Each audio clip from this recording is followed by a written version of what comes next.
I'm KG Stiles with your Astro highlights brought to you by PurePlantEssentials.com Organic Aromatherapy. Today is July 19th, 2010. The Sun is in nurturing Cancer until Thursday, August 22nd, when it enters generous Leo. Today the Moon is in the deep waters of mysterious Scorpio. I'm being joined by celebrity astrologer Neil D. Paris of NewWorldAstrology.com. Hi, Neil. Hi, KG. I'd like to make a quick recap of the astrological cycle we are currently experiencing before we begin today's show. There was an astrological event in the heavens called a Grand Cross that was activated by a full moon lunar eclipse in Capricorn on Saturday, June 26th, followed in 2 weeks by a solar eclipse on Sunday, July 11th, which was a week ago now. We are feeling these heavenly events as a squeeze between opposing polarities within ourselves and in our life, and conflicting psychic patterns which produce tremendous tension, which, if integrated and channeled constructively, results in some sort of major adjustment or change within ourselves and in our world. This week, the planet Saturn re-enters Libra on Wednesday, the 21st of July at 8:09 a.m. Pacific Time for a 2.5-year stay. Neil and I had a show about Saturn in Libra when it first entered Libra last fall for a short stay, before retrograding back into Virgo for a final restructuring of issues related to health and service. Look for our YouTube show about Saturn and Libra by sign. So Neil, let's talk about Saturn and Libra. What does the dance of Saturn and Libra look and feel like?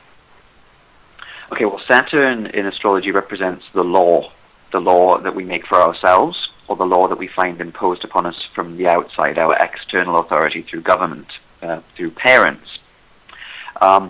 Because it's moving through Virgo right now, the last degree of Virgo, we're really reaching a peak of Virgo energy before we shift into this Libra energy. Virgo relates to analysis, breaking things down, seeing if we can do things better. So right now we're reaching a major peak.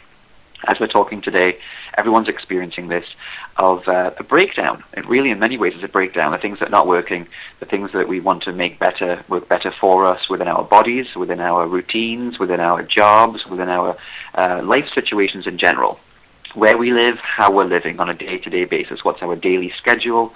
Is it smooth? Is it working for us? Or is it fragmenting us from the whole? Are we pulling away from source energy?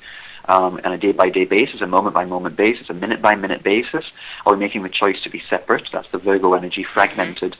And the choice becomes, as Saturn moves into Libra, it's the law of love, the law of balance, the law of harmony. So, and this is how astrology is a perfect gift to all of us. Everything moves clockwork, as it were. We move from fragmentation of Virgo to seeing how the pieces can come together, and that's the Libra energy, is finding out where we can build the bridges. We can say, you know, this is where I am, that's where I want to be. That's the fragmentation of Virgo. I'm not healthy right now, I'm sick, but I'd like to be healthy, and we have two parts of ourselves, the not healthy and the healthy.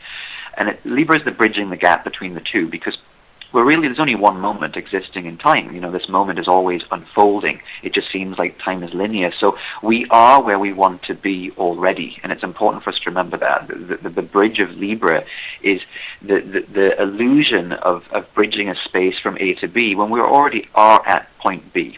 So the more we can move away now from looking at the Virgo stuff, the things that we don't like, the things that we're not happy about within ourselves, the analysis, the discriminating energy inside of us that likes to nitpick and judge ourselves, especially, if we can move away from that and move towards this Libra energy, we can see that we already are where we want to be. There's always peace behind the war.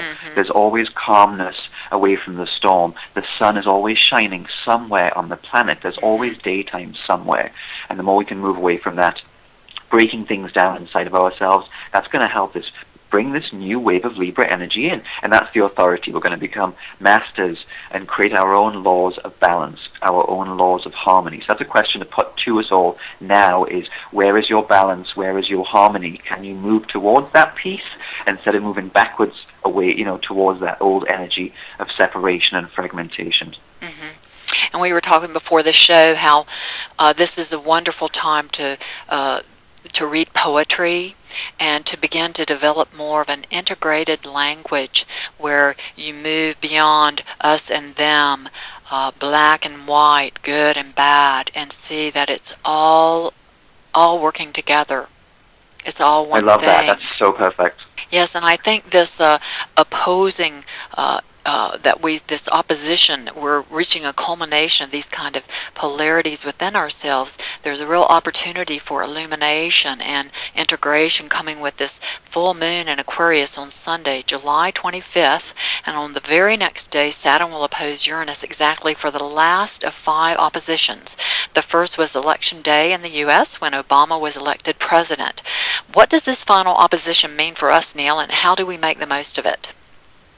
Well, you said it perfectly. Everything is lining up astrologically to show it. We've had an eclipse in Capricorn and then an eclipse in Cancer. That's an opposition energy in astrology. The 2 signs are opposing each other. The full moon is always an opposition between the sun, the consciousness, and the moon, the unconsciousness, the emotional nature versus the ego. This opposition, the final opposition between Saturn and Uranus, which happened election time, is again a shift of law. Saturn represents the stability, tradition, how things have always been done, keeping things the same as we're maintaining things. And Uranus represents breaking free, liberation, change. That's why that big word showed up during election time, change. But what really is change? Is change just repeating the same old things under a different package, disguising them in a different way? That's not really what the real change is about on the planet now. With Uranus in Aries, it's about pure self. Of coming to a place where we all know we're connected, and we're not playing that game. We're not pretending we're connected anymore. We know we're connected. We know that the air we're breathing connects us all. Emotions connect us all. The water that we drink connects us all. We can't escape that now. It's become fact. Scientists know we're all connected energetically. Metaphysicians say we're all connected. We're all one. We're all one soul. A lot of people have talked the talk, but now we get a chance to really, we have to walk the walk. Exactly. Saturn says, stay the same. Uranus says it's time to be pure spirit, be free of the bonds of the past. There is a conflict still playing out of people again taking sides. Some people want to purely keep things the same, and some people purely want to destroy everything and change it. But there's a middle ground. We don't need to throw everything out. We've progressed as a humanity to a really exciting place. We have technology. That's Uranus. That's fantastic. But are we using it to separate from each other?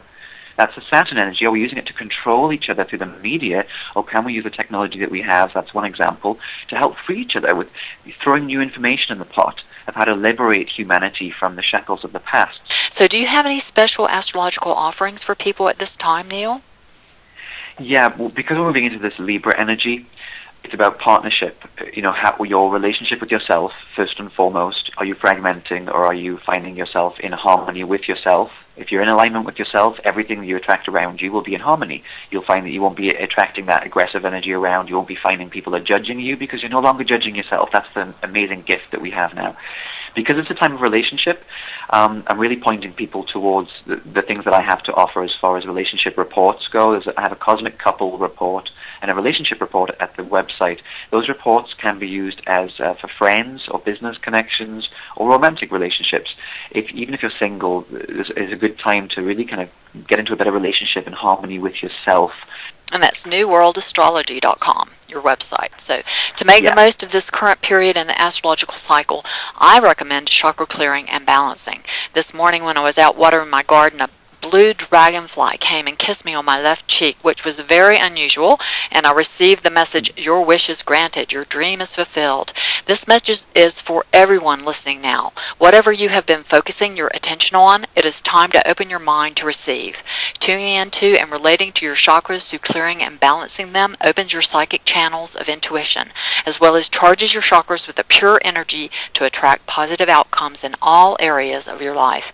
You can check out the chakra products I have available at kgstiles.com or pureplantessentials.com, which includes chakra anointing oils and guided chakra meditations. And new subscribers to Health Master Easy receive a free chakra guidebook. Thanks so much for tuning in to our show. We really appreciate your joining us, and please tell others. I'm KG Stiles with celebrity astrologer Neil D. Paris with your Astro Highlights.